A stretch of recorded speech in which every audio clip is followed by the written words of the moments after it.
Welcome back to the deep dive. I want to start today by having you visualize something. Think about a standard banker's box. You mean like the white cardboard ones you get at office supply stores? Yeah, exactly. The ones you use to pack up your desk or store old tax returns. Mhm. Picture one of those boxes. Now picture a stack of them touching the ceiling. Right. Now imagine an entire warehouse filled wall to wall with those stacks.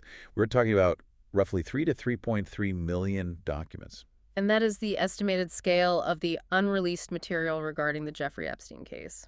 Just sitting there. It is a totally staggering number. I mean, we have all seen the headlines over the years, the documentaries, the infamous Black Book. Sure, the flight logs. Right, the flight logs. But what we are diving into today suggests that literally everything we've been shown so far is just a tiny fraction of the iceberg. A heavily curated fraction at that. Mm. It's exactly.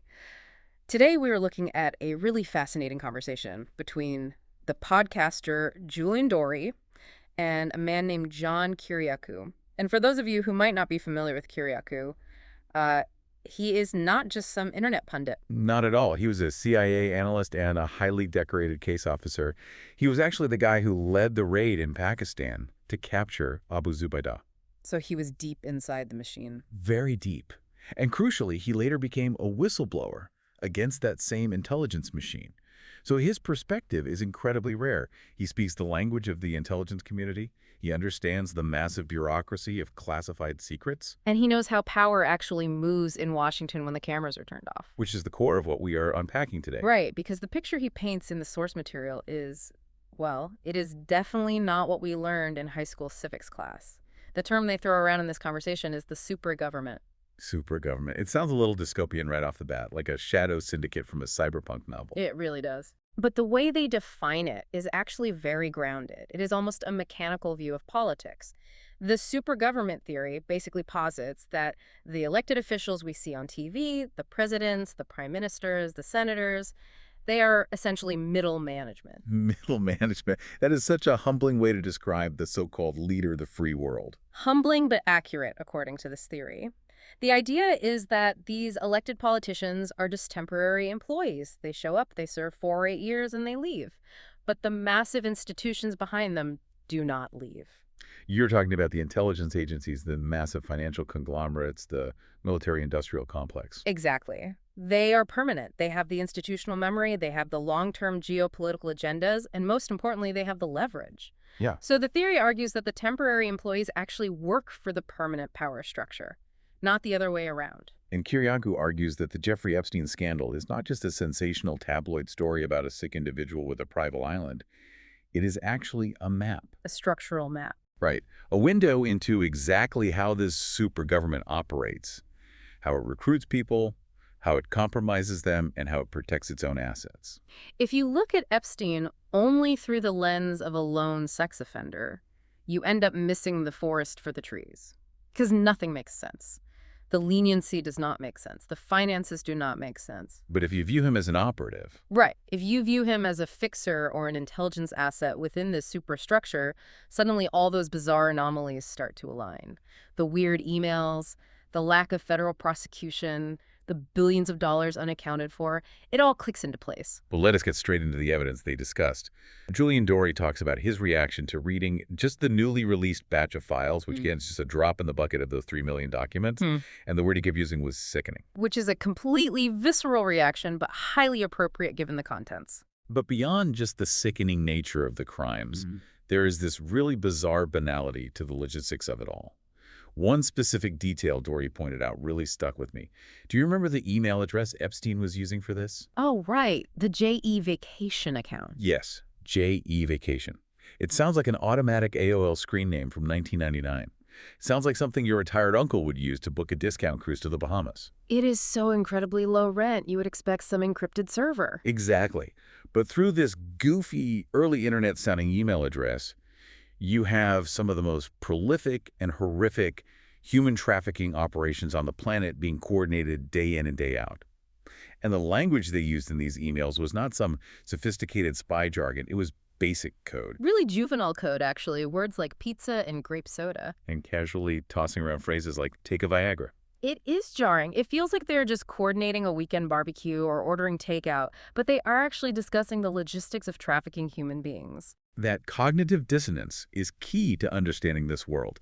It speaks to a level of complete desensitization that a normal person just cannot comprehend. When you operate in that specific bubble, the abhorrent becomes routine. It is just another Tuesday.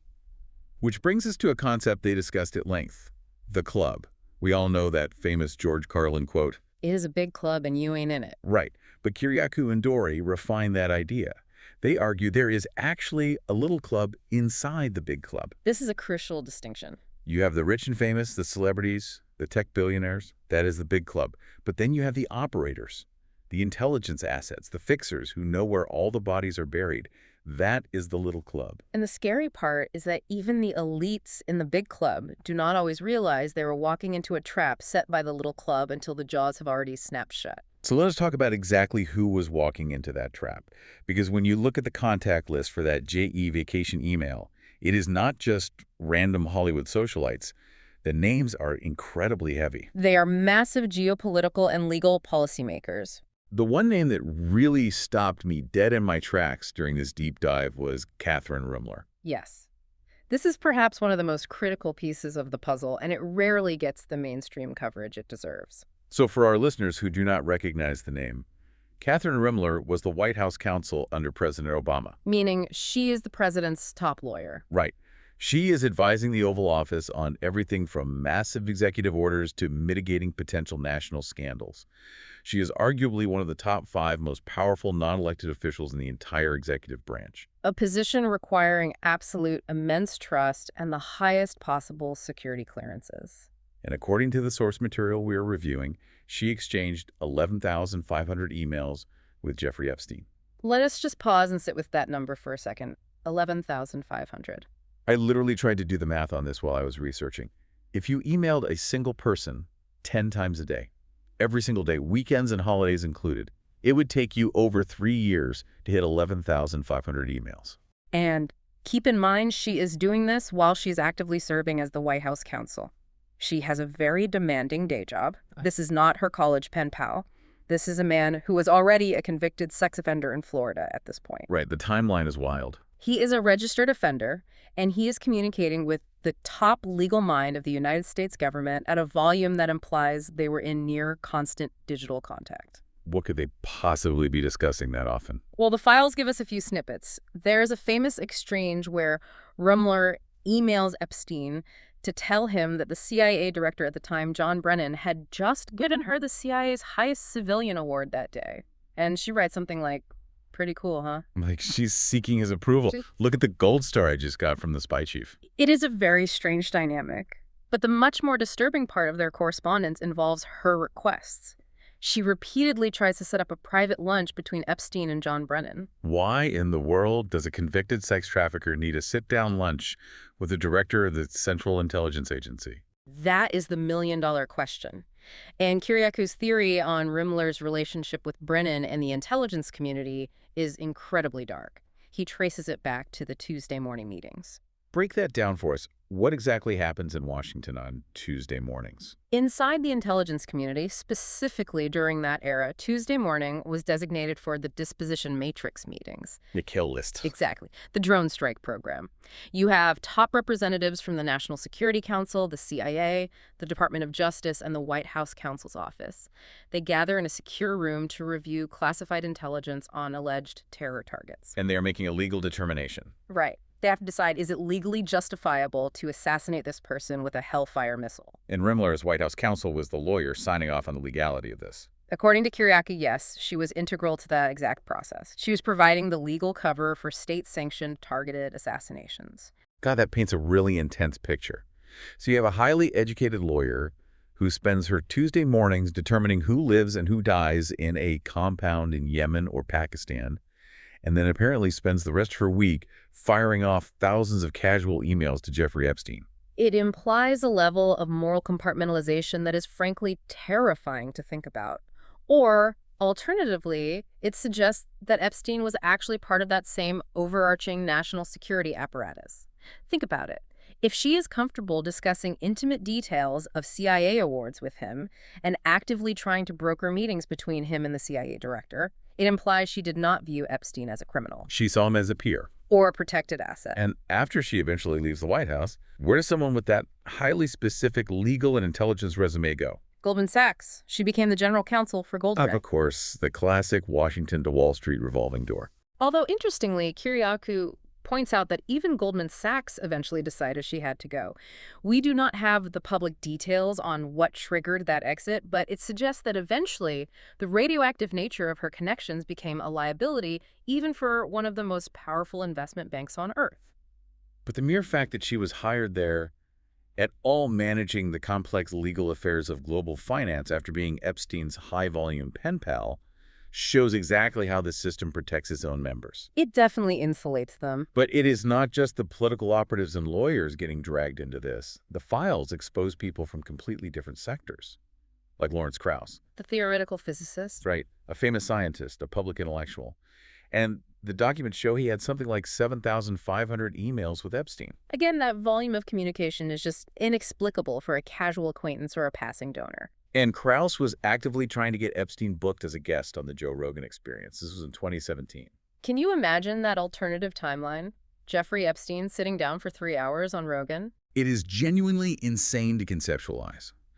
But what really gets me is the universal defense these guys use. Whenever these powerful figures are caught out, whether it is Krauss in the US or Peter Mandelson in the UK, they all default to the exact same script. I had no idea. Or I only saw young women who looked 21. It is the standard PR crisis line, but it completely crumbles the second you apply any scrutiny. You mentioned Peter Mandelson. He is a massive historical figure in British politics, a major architect of the new Labour Party. He claimed absolute ignorance of anything untoward. But then photographic evidence emerges of him standing in his underwear next to a 16-year-old girl. Yeah, it is really hard to argue. I thought she was a senior in college when the photo evidence is staring the public right in the face. It shows that the I didn't know defense is just a legal reflex. It is not the truth. In reality, Kiriakou argues these men knew exactly what was happening. In fact, that was the entire point. The compromise itself was the goal. Compromise. That word keeps coming up. Kiriakou refers to this as the fixer dynamic. You identify powerful people, rising political stars, brilliant scientists, banking executives. You invite them into the little club. You facilitate a situation where they do something highly illegal or deep. Sure. An access agent is not necessarily the guy sneaking through air vents or cracking safes like a movie spy. An access agent is a facilitator. It is someone who possesses the vast social capital, the limitless funding, and the secure physical venues to bring high-value targets together. Their job is simply to host the party, facilitate the compromising situation, record it, and then hand that raw leverage over to their actual case officers. And to back up this Mossad theory, Kiriakou tells a story about Alan Dershowitz that I found completely jaw-dropping. This happened during a televised debate on Piers Morgan, right? Yes, it did. So the setup is you have Kiriakou, the former CIA spy, debating Dershowitz, the legendary defense attorney who famously represented Epstein. And during the back and forth, Kiriakou throws this Mossad agent theory out onto the table. And Dershowitz completely loses his cool. He absolutely erupts. He starts shouting over Kiriakou. And in the heat of the moment, he yells something very close to, if Epstein was a spy for the Mossad, I could have just gone to the White House and gotten him a lighter sentence. Wait, let's just parse the logic of that statement. If my client was a foreign spy, I could have gotten him a lighter sentence. Kiriakou's internal reaction was the exact same as yours. He is sitting there thinking, since when is that a thing? Right. Because if I am a lawyer and I march into the Oval Office and say, hey, my client is actively stealing United States secrets and feeding them to a foreign government, I do not get a plea deal. I get a blindfold and a cigarette for my client. As Kiriakou put it in the old days of the intelligence community that gets you hung from a tree, espionage against the host nation is historically the one crime you do not ever get leniency for. But Dershowitz's slip of the tongue implies something very specific about the covert relationship between the U.S. and the Mossad. It strongly implies that because Israel is an ally, spying for them on U.S. soil is considered a manageable offense, a get-out-of-jail-free card for the well-connected. It implies that this super-government structure completely ignores national borders, that these massive intelligence agencies will look out for each other's protected assets, even when those assets are actively preying on American citizens. And we have historical proof that someone very powerful looked out for Epstein. We have to talk about the 2006 sweetheart deal in Florida. This really is the smoking gun for the entire intelligence connection theory. It is undeniable. You have to remember, back in 2006, Epstein was dead to rights. The local police and the FBI had him cornered. He was staring down massive federal sex trafficking charges that would have put him in a concrete box for the rest of his natural life. And then seemingly overnight, the entire federal investigation is kneecapped. He gets a state-level plea deal, a slap on the wrist, 13 months in a private luxury wing of a county jail where his door is left unlocked, and he is allowed to leave for work 12 hours a day, 6 days a week. It was a complete mockery of the justice system. And years later, Alexander Acosta, the U.S. attorney who actually brokered that infamous deal, publicly explained why he did it. He admitted it on the record. He said he was explicitly told to back off the prosecution because Epstein belonged to intelligence. Belonged to. That is such a chillingly specific phrase. He did not say Epstein occasionally informed for intelligence. He said belonged to, like a piece of state property. And Kiriakou, knowing exactly how the federal bureaucracy operates, traces that chain of command for us. A U.S. attorney is an incredibly powerful person in their district. You do not just call them up and tell them to drop a generational trafficking case unless you are their direct boss. Which would be the Attorney General of the United States. Alberto Gonzales at that specific time. And Kiriakou describes Gonzales as, I think the way he phrased it, was a guy who wouldn't even brush his hair in the morning without asking the White House for permission. He was a pure loyalist. He was not a rogue operator making sweeping decisions on his own. So logically, if Gonzales gave the directive to Acosta to protect Epstein, that directive almost certainly originated higher up, from the Vice President Dick Cheney or directly from President George W. Bush. That is the staggering level of insulation we are talking about here. You have a prolific predator being actively shielded by the absolute highest levels of the executive branch because his blackmail operation is deemed a vital intelligence asset. It genuinely forces you to rethink the foundational purpose of the government. If the state machinery is deployed to protect a monster because that monster is politically useful to the state, then who is the state actually serving? And that profound question bridges us perfectly back to the core concept, the Supra-Government.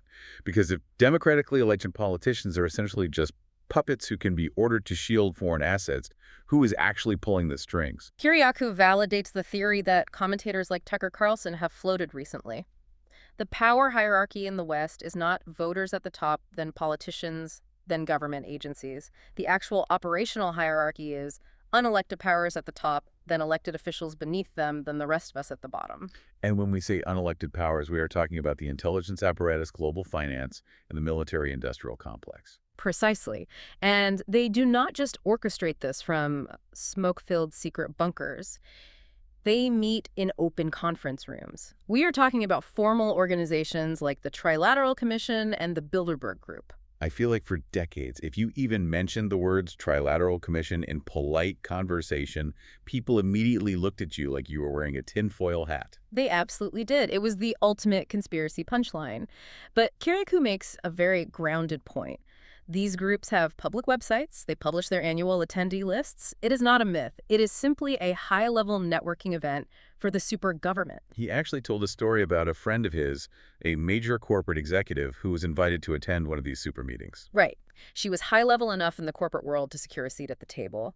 She goes to the conference, she comes back, and Kiriakou asks her the most obvious question. What on earth do they actually talk about in there? And her answer was definitely not figuring out how to feed the poor or solving the climate crisis. Not at all. Her exact takeaway was it is just a bunch of really rich, really important people talking about arms deals. Arms deals. Weapons. She made a very clear distinction, too. She told him that Davos, the World Economic Forum, that is where the elites gather to discuss managing the global economy and social policy. But these other specific meetings, the Trilateral, the Bilderberg, they are about the heavy hardware. They are about the business of war. Which makes a lot of sense when you recall that Epstein explicitly told Steve Bannon he was a card-carrying member of the Trilateral Commission. Which perfectly tracks. If you are an intelligence asset deeply involved in global blackmail and high-level diplomatic brokering, where else would you spend your weekends? But why arms? Why is weapons manufacturing the absolute centerpiece of the Supra-Government's conversation? Because, quite simply, that is where the massive untraceable money is. And perversely, that is where the bedrock stability of the American economy actually lies. This is where we have to unpack what they call the Iron Triangle. Kiriakou broke this down with some financial figures that totally blew my mind. $1 trillion. That is roughly the annual budget of the Pentagon. And about a third of that massive pile of cash goes directly to weapons procurement and research. We are talking about hundreds of billions of taxpayer dollars injected straight into the private economy every single year. But it is not just a simple story of corporate greed, right? It is engineered much deeper than that. Kiriakou mentioned a Washington Post investigative report about exactly how these defense contracts are physically distributed across the map. This is the dark brilliance of the system. The Pentagon purposefully ensures that defense manufacturing subcontracts are spread out across almost every single one of the 435 congressional districts in the United States. It is quite literally a gerrymandered economy. Exactly. Kiriakou tells this amazing anecdote about a buddy of his who lives in Beaver County, Pennsylvania. This guy owns a small, unassuming machine shop. He is not Lockheed Martin. He is just a small business owner. Kiriakou visits him and asks, how is business? What are you guys manufacturing these days? And the guy gets weirdly evasive. He gets very shifty and says, well, it is classified. It turns out his entire small business, his whole livelihood, relies on machining one tiny specific metal widget that goes inside the motor assembly of a Patriot missile. So this regular blue-collar guy in Beaver County, his mortgage payments, his kids' college fund, the salaries of his dozen employees, it all entirely depends on the endless production of Patriot missiles. And extrapolate what that means politically. It means his local congressman, whoever happens to represent Beaver County, cannot ever vote to cut the defense budget. If that politician votes for a peace initiative or votes to reduce missile spending, he is literally firing his own constituents. He is actively destroying his local economy. So the politician is completely trapped by the economic. They are all trapped. That is the genius of the Iron Triangle. Congress funds the Pentagon pays the private contractors, the contractors employ the voting constituents, and the constituents re-elect the Congress to keep the money flowing. It is an unstoppable, self-perpetuating machine of war. And that perfectly explains why, no matter who we elect as president, whether it is a Democrat or a Republican, a supposed dove or a hawk, the defense budget always miraculously goes up. It mathematically has to. The Supra-Government has intentionally engineered the domestic economy so that it relies on perpetual global conflict. It is deeply depressing to realize, but it explains so much of our modern history. It removes the cartoonish, evil genius aspect of conspiracy theories and replaces it with cold, hard, structural incentives. It is not a cackling cabal. It is just a highly optimized business model. I want to shift gears slightly to a story from the source material that perfectly illustrates how this business model utilizes private citizens to do its dirty work. The David Rockefeller anecdote. There's a fascinating masterclass in what the intelligence community calls cover. So set the scene for us on this one. The year is somewhere in the late 90s. John Kiriakou is a young, bright-eyed economic officer stationed at the U.S. Embassy in Bahrain in the Middle East. A very junior diplomat just learning the ropes. Very junior. And one day, a secure cable comes across the wire from Washington. David Rockefeller is flying into Bahrain. And for context, David Rockefeller was the grandson of John D. Rockefeller. He was the longtime CEO of Chase Manhattan Bank. He was practically American royalty at that time. The ultimate geopolitical insider. So Kiriakou reads the stated reason for the visit. The cable says Rockefeller is coming to receive a Lifetime Achievement Award from something called the Bahraini American Bankers Association. Which sounds like the most tedious bureaucratic event in human history. Exactly. Kiriakou gets assigned to be the control officer, meaning he is the guy on the ground handling the logistics of the visit. He is expecting to coordinate a quick handshake, a boring plaque presentation, and maybe a dull catered lunch. But instead, he walks into a massive spectacle. The Emir of Bahrain is there in person. The Crown Prince is there. The entire royal cabinet has shown up. It is a full-blown, lavish state dinner with all the regal trimmings. All of that for a minor banking association award. That is exactly what Kiriakou is thinking. He is standing in the corner of this ballroom watching this ancient billionaire being feted like a conquering emperor, and he is completely baffled. So the very next morning at the internal embassy staff meeting, he raises his hand. The naive young kid asking the one question nobody else wants to touch. He asks the seasoned ambassador, "Sir, with all due respect, why in the world did David Rockefeller fly halfway around the planet for a rinky-dink plastic trophy from a banking club that nobody has ever heard of?" And how did the ambassador react to that? He looks at Kiriakou like he is a complete idiot. He says, "John, I thought you were supposed to be the smart one." Ouch. A quick lesson in embassy politics. He bluntly explains to Kiriakou that the banking award was total nonsense. It was pure cover. Rockefeller was not there for the local bankers. He was there acting as a secret, deniable back channel for the United States government. He was a messenger boy, a very rich messenger boy. Specifically, he was dispatched to deliver a direct threat to Saddam Hussein in neighboring Iraq. The message relayed through back channels was effectively cut out your aggressive posturing, or the U.S. military is going to drop a bomb up your ass. And they deliberately used a Wall Street banker to deliver a military threat. Think about the strategic utility of doing it that way. If the official U.S. ambassador delivers that threat, it becomes an official diplomatic incident. It is documented on the global record.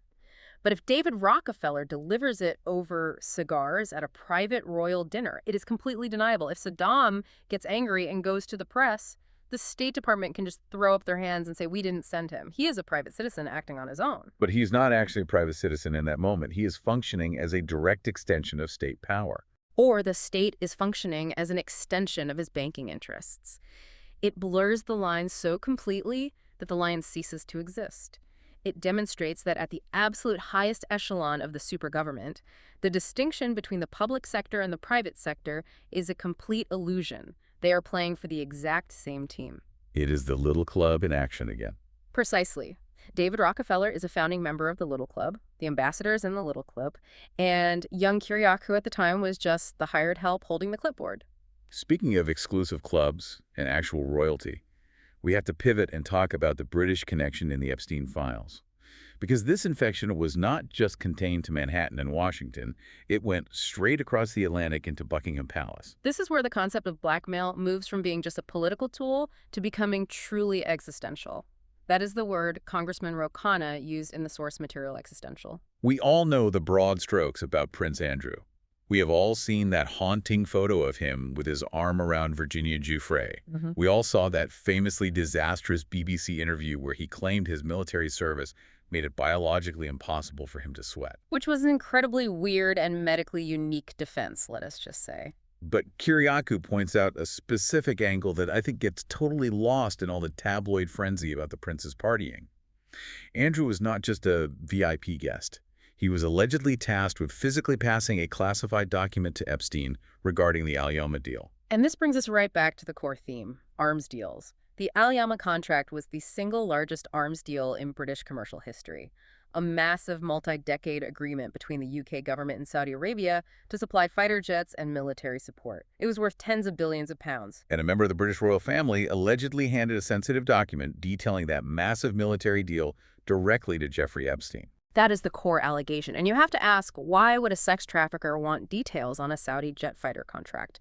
Because high-level trade negotiations, specifically defense contracts, are worth an absolute fortune in the global financial markets if you have the insider knowledge before it goes public. So Epstein was not just acting as a pimp for the prince, he was potentially using the prince as a source for geopolitical insider trading on a massive scale. And systematically compromising him on tape in the process to ensure a steady flow of that intelligence. And Andrew was not the only British elite caught in the web. Yeah. You have Peter Mandelson, who we mentioned earlier. You also have Sarah Ferguson, affectionately known as Fergie. The Duchess of York. The documents show Epstein directly paid off massive amounts of her personal debts. We are talking very significant sums of cash to keep her afloat. And what is wild is that even years after Epstein was convicted and registered as a sex offender, she went on the public record calling him the big brother I never had. It is completely baffling to a normal person. Why would you ever stick by him publicly? Why would a member of the royal orbit risk their entire reputation to defend a convicted pedophile? Well, you do it if you do not have a choice. This brings up the terrifying concept of mutually assured destruction. The working theory here is that the British monarchy is fundamentally too big to fail. Too big to fail. In the exact same way, a massive Wall Street bank is. Exactly the same principle. The monarchy is not just a quaint tourist attraction for London. It is a massive corporate entity. They hold unfathomable amounts of prime global real estate, they manage sovereign wealth, and they provide critical diplomatic soft power for the UK. If the full, unredacted extent of the rot was exposed to the public, if the citizens knew exactly what Andrew and potentially other elites were doing on that island, it could trigger a catastrophic institutional collapse. Not just a family scandal, but the collapse of the British economy. So the British state apparatus steps in to protect the monarchy, simply to protect the underlying economy. Yes. And they utilize mundane legal tools like the statute of limitations to execute that protection. Kiriakou astutely points out how incredibly convenient it is that severe sex crimes often have a strict 5-year prosecution window in many jurisdictions. By the time a severely traumatized victim processes what happened to them, builds a normal life, and finds the courage to come forward, the legal clock has simply run out. The elite are completely shielded by the calendar. It is a totally rigged game from top to bottom. It is designed to be. I want to shift and talk about the raw funding, because none of this global operation happens without massive, endless amounts of liquid cash. And Jeffrey Epstein, for all his arrogant posturing as a financial wizard, was a college dropout. He briefly taught math to middle schoolers. He didn't invent a revolutionary tech product. He was not a self-made hedge fund genius. No, his money had to come from somewhere else. Yeah. Or more accurately, someone else. Well, that's Wexner. The richest man in the state of Ohio. The founder of a massive retail empire, the limited Victoria's Secret Bath and Body Works, a total titan of the American mall. And strangely, Jeffrey Epstein's only real, publicly known financial client. Their relationship is, without a doubt, the most glaring anomaly in this entire saga. You have a seasoned, ruthless retail billionaire who can afford to hire literally any financial mind on the planet to manage his massive fortune. He could hire a former U.S. Treasury Secretary. He could hire Warren Buffett's top lieutenants. And instead, he chooses to hire a guy whose only real qualification was being a substitute math teacher at the Dalton School in Manhattan. And he does not just hire him as an advisor, he legally grants Epstein full power of attorney over his entire life. Let us explain the sheer gravity of that legal status for a second. Power of attorney at that level means Epstein could unilaterally sign massive checks from Wexner's accounts. He could buy and sell luxury real estate in Wexner's name. He could borrow hundreds of millions of dollars using Wexner's credit. It is a posture of total, complete financial surrender. You do not give that kind of supreme power to your accountant. You only give that to... Who do you give that to? You give it to a front man. That is the prevailing intelligence theory, that Epstein was never a financial genius. He was a cutout, a walking wallet for an intelligence operation. So the dynamic is Wexner provides the limitless funding, and Epstein provides the dark operations and the leverage. But then what does Wexner get out of it? That remains the lingering mystery. Was Wexner actively participating, or was he also heavily compromised by Epstein early on? There are a lot of dark rumors, and Kiriakou touches on this, about the true nature of their personal relationship. It is noted that Wexner got married very late in life, almost immediately after some unsavory rumors started circulating in the press. And there was that incredibly revealing hot mic moment they discussed. Oh, that audio was chilling. Wexner was caught off guard on a hot mic, aggressively threatening to kill someone if they said more than 5 words about a specific topic. It totally shatters the carefully crafted public image of the kindly old retail genius from Ohio. Completely shatters it. But you have to listen to the excuse Wexner used to justify the relationship. When institutional investors finally started asking, why did you give your empire to Jeffrey Epstein? Wexner calmly replied, well, he previously did some good work for the Rothschild family in France. Wow, the ultimate elite name drop to shut down a conversation. It is a textbook case of circular validation. I trust this guy because the global elites trust him. But Kiriakou strongly suggests that Wexner was acting as the primary funding source for the entire intelligence honey trap operation that Epstein was running. Without Les Wexner's billions, Epstein is just a creepy guy in a cheap New York apartment. But with Wexner's limitless bank accounts, he is transformed into a global geopolitical power broker.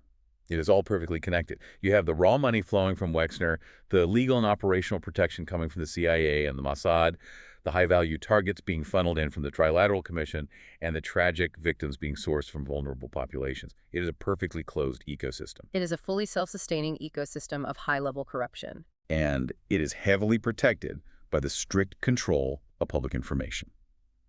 This is the final critical piece of the puzzle we need to cover. How do they keep all of this secret for so long? Or more accurately, how do they proactively shape the public narrative so that even when we do see glimpses of it, we do not fully understand what we are looking at? This naturally brings us to the CIA's long and documented relationship with the mainstream media. And Kiriakou provides a really vital history lesson here to set the baseline. He takes us all the way back to 1949. The pivotal Italian elections. Right. This was historically the very first major covert action undertaken by the newly formed CIA.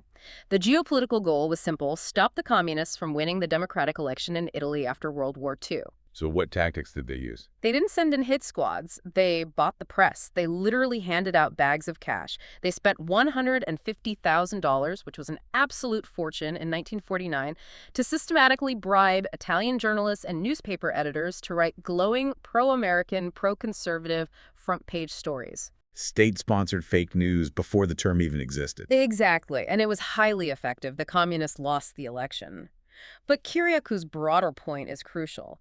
If the agency was successfully manipulating democratic elections via the press in 1949, when they were just figuring things out, what makes anyone think they voluntarily stopped doing it as their budget grew to billions of dollars? He explicitly points the finger at Wikipedia in the modern era. He does. He claims with insider confidence that Wikipedia is a major daily battleground for intelligence information warfare.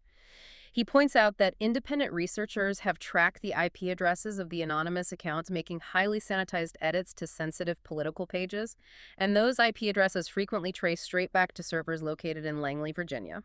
So the CIA is actively editing the public record in real time to suit their narrative. They are essentially curating the baseline of modern reality. If you control the encyclopedia that everyone checks on their phone, you control the truth.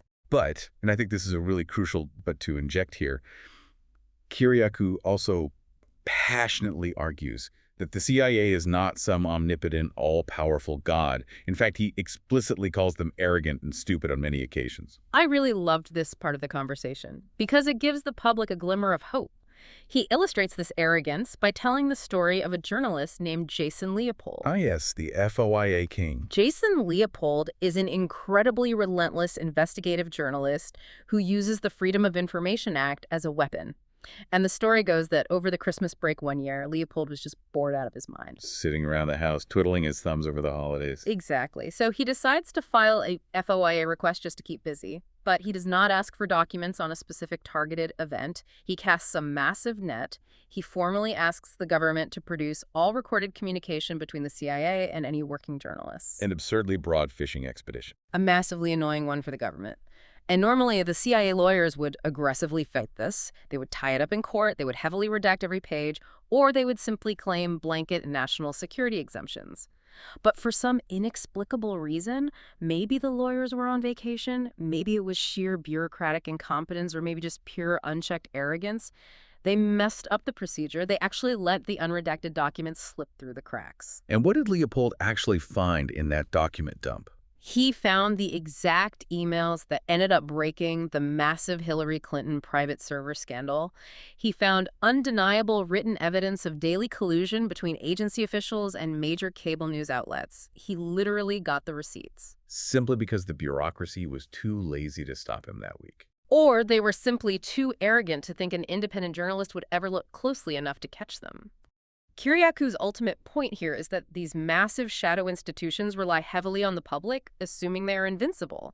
They rely on the citizenry being too scared, too distracted, or too tired to aggressively ask the right questions. But when someone like Jason Leopold relentlessly pushes the button, or when someone like Kiriakou finally decides to blow the whistle from the inside the facade cracks, the mistakes become visible. They are not untouchable gods. They are just entrenched bureaucrats with a lot to hide. Exactly. They are incredibly dangerous, well-funded bureaucrats, but they are bureaucrats nonetheless. They make mistakes. So as we look at the clock, where does all of this incredibly dark information leave us? We have covered a massive amount of ground today. We have looked at the 3 million hidden documents, the complicit White House counsel, the spy chiefs, the global arms dealers, the compromised monarchy, and the billionaire financiers. It paints a very heavy, very cynical picture of the world. It really does. But if we try to synthesize all of the source material, what exactly are we looking at as a society? We're looking at a paradigm shift. A system where the supergovernment is no longer just a fringe internet conspiracy theory. It is the actual operating system of the modern geopolitical world. You have a very small, insulated class of people, the little club, who actively manage global events for profit. They manage the endless flow of weapons to keep the military economy humming. They manage the flow of digital information to keep the domestic population confused and quiet. And they deploy intelligence agencies not to protect the homeland, but to act as their private enforcers. And Jeffrey Epstein's role in all of this. Epstein was simply a highly effective tool. He was a mechanical mechanism for gathering raw leverage. He was the spider sitting in the dead center of the web, ensuring that if any politician or banker in the little club ever decided to step out of line, or if they needed to aggressively control a rising star, they had the high-definition photos in a safe. They had the audio tapes ready to go. And ultimately, that is exactly why there has been zero meaningful justice for his victims. That is exactly why Kathern Remler quietly transitions to a lucrative job at Goldman Sachs. That is why Les Wexner is never forced to sit for a brutal public deposition. And that is why those 3 million documents remain locked in a vault. Because if a real prosecutor pulls the thread of justice on the Epstein network, you do not just catch a few bad guys. You unravel the entire geopolitical sweater. You expose the illegal arms deals, the covert spy networks, the systemic bank fraud. It is the concept of too big to fail applied directly to the criminal justice system. It forces every single one of us to ask a really deeply uncomfortable question about the nature of our democracy. It certainly does. Kiriakou went from being a true believer, a dedicated CIA officer, a patriot who risked his life overseas, to a man who realized with horror that things are fundamentally not what they seem on television. If the politicians we dutifully line up to vote for every November are essentially just taking their marching orders from unelected power brokers we can never vote for, if the real world-altering decisions are being made in private catered meetings about missile widgets and sovereign trade deals, does my individual vote actually matter at all? That is the ultimate provocative thought for the listener today. Is modern democracy actually the foundational system of governance we think it is? Or is it simply a clever psychological management strategy, just a theatrical way to let the general population feel like they are involved in the process, while the supergovernment quietly runs the actual show from the back room? I certainly do not have a comforting answer to that question. But I do know that I am going to look at the evening news a lot differently from now on. We all should. The next time you see a massive political scandal mysteriously disappear from the headlines after 3 days, or the next time a multi-billion-dollar arms contract is signed with absolutely zero debate on the Senate floor, or the next time a highly connected individual tragically commits suicide while sitting in a heavily monitored maximum security federal jail cell. Look for the strings. Exactly. Look for the strings. And remember, there were roughly 3 million highly classified documents still sitting in those bankers' boxes right now. This story is nowhere near over. It is just temporarily buried. For now. But the cracks are showing. Thank you all for diving deep with us today. It was a really heavy topic, but an incredibly vital one to understand. Absolutely. Thanks for having me. Stay curious out there. Yeah. And stay vigilant. We will see you next time.